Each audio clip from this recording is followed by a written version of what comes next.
Hi, today is a great day in the Christian religion, those who celebrate Christ. It's called the day of Epiphany, January 6th, and it was begun in the centuries after his life and has continued to this day. And it is in celebration of him being verified as a deity. He had an immaculate conception, the visiting of the three magi, or the three wise men, and other things too. And it is a hallowed tradition in many parts of the world to celebrate the significance of this day for this religion. It is a beautiful thing, for this religion has fostered hope for billions of people in their time of need, in their time when mankind has disappointed them in our behavior and caused a great many to have an inspiration or aspiration to search out and seek in themselves virtues that represent the goals Christ postulated during his life. All of this is very good. Mindful meditation is similar to this, although it is not about just one person or representative of God. It is about everyone and everything. In my personal view, one of 7 billion in our world today, I don't necessarily think any of us are less miraculous than Jesus Christ. Each of us is born as a bundle of miracles of our evolution. Each of us is composed of incredible, miraculous characteristics. So, as much as Christ is venerated by billions of our fellow citizens or inhabitants of this planet, I think we're making a mistake if we don't venerate mankind itself. Maybe it's not the same degree or with the same sense of merit that Christ had, or that his followers share in the belief of his being a deity. But just look at yourself in the mirror. Notice your eyes and your nose and your ears. Notice your mouth and your teeth, your chin, your throat. Notice your shoulders and your chest and the lungs that you can visualize inside of oneself, and your heart nestled in between. Step back if you're too close to the mirror and gaze upon the rest of your body. Your waist, your hips, your thighs, your knees, your legs, your feet, your hands, your arms, and we're back to our shoulders again. Gaze at the whole body that we possess, our physiology, and consider just how special you and I are. In my way of thinking, I don't think any less of us, because I also celebrate Jesus' birth and this Christian religion's celebration today on the Epiphany. I think each of us need be venerated as a holy part of the whole of creation. notwithstanding the special thoughts that are shared about Jesus' life, we need aspire in our own to be, if that's our goal, to be more of the same way. As much as I appreciate Jesus' position being raised above our fellow men, I think inherently in this consideration there are some faults. One would suggest to themselves, which is crucially important in one's becoming whom they are.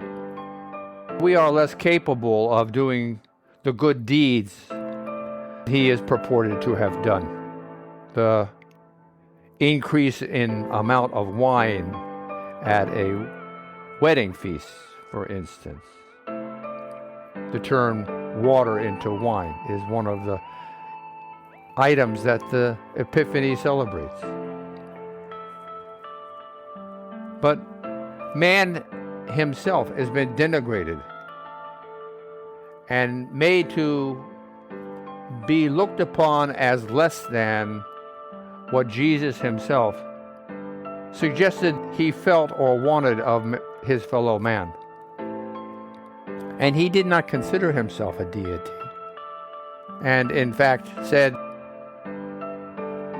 every man, woman, child is in the image of God.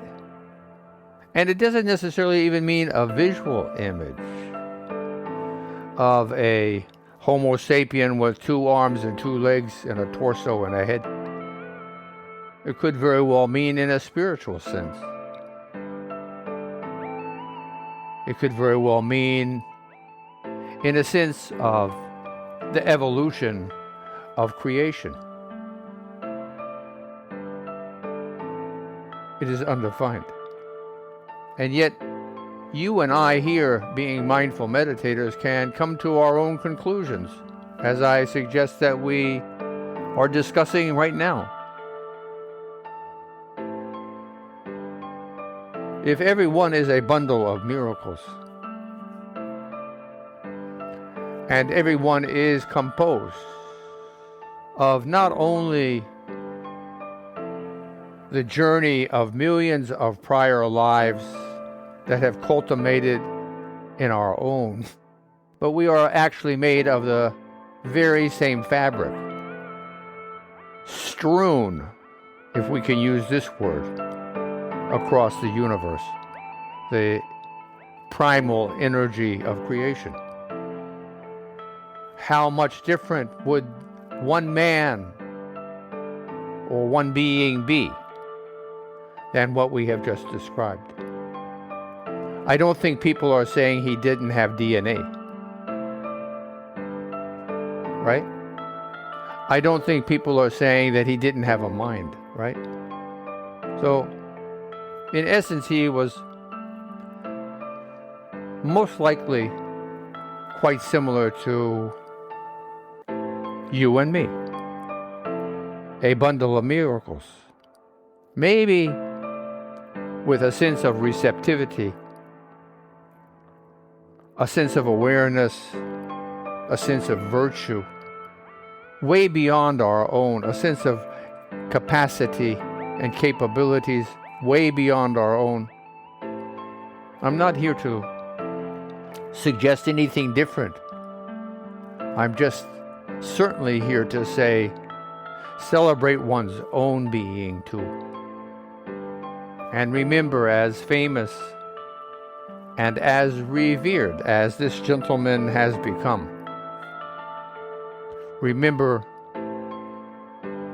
he is 99.6% the same as you. Or you are 99.6% the same as him. Bundles of miracles.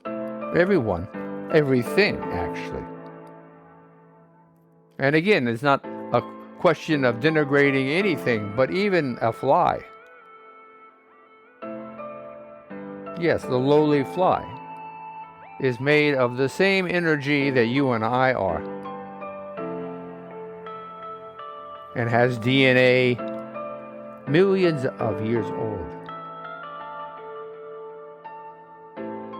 So with mindfully considering all of the things that one might think about, everything is holy. Everything has a sense of the deity or godliness in it we are talking about today. Being mindful, being meditative, being comfortably postured, and being able to focus upon our conversation, being aware of the warmth of one's body emanating through your skin against the texture of one's clothes, or of one's contact to a seat or one's feet or one's bed. Being aware of these things as we are talking.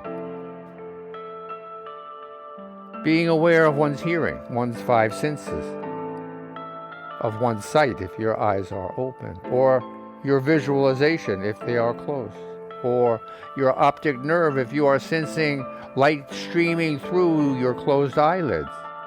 Being aware. Being aware of the sounds of my voice, but also listening to the ends of one's auditory nerves where they connect to one's cerebrums, and looking beneath the threshold of sound, looking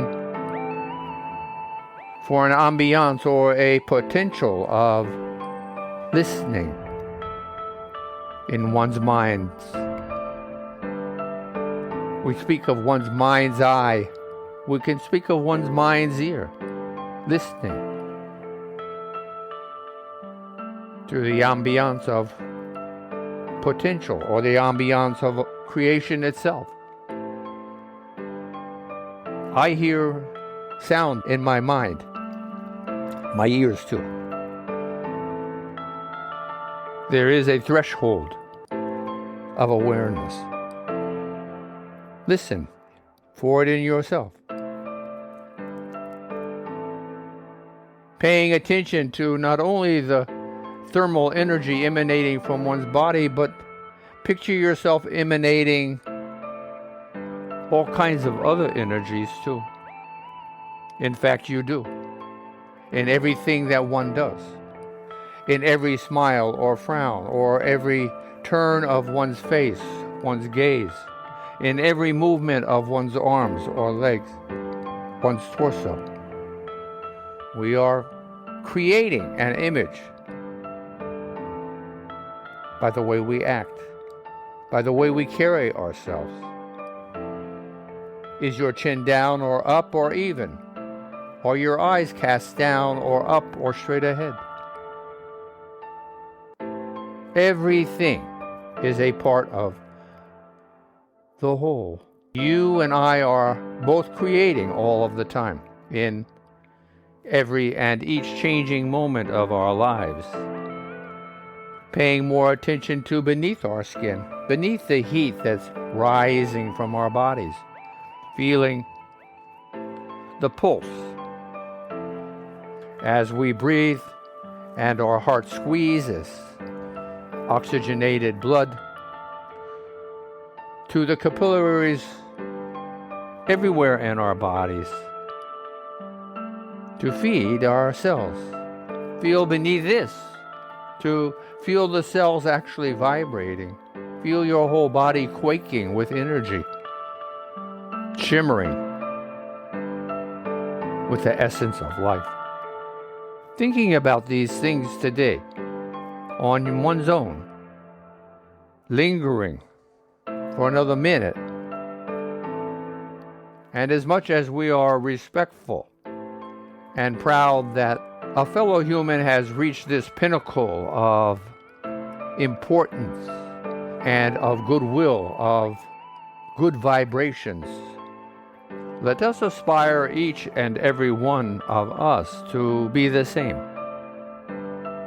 to go about the world with a heightened sense of receptivity, sensitivity, and perspective, virtuosity. We emulate the characteristics that were so important to him and to his name.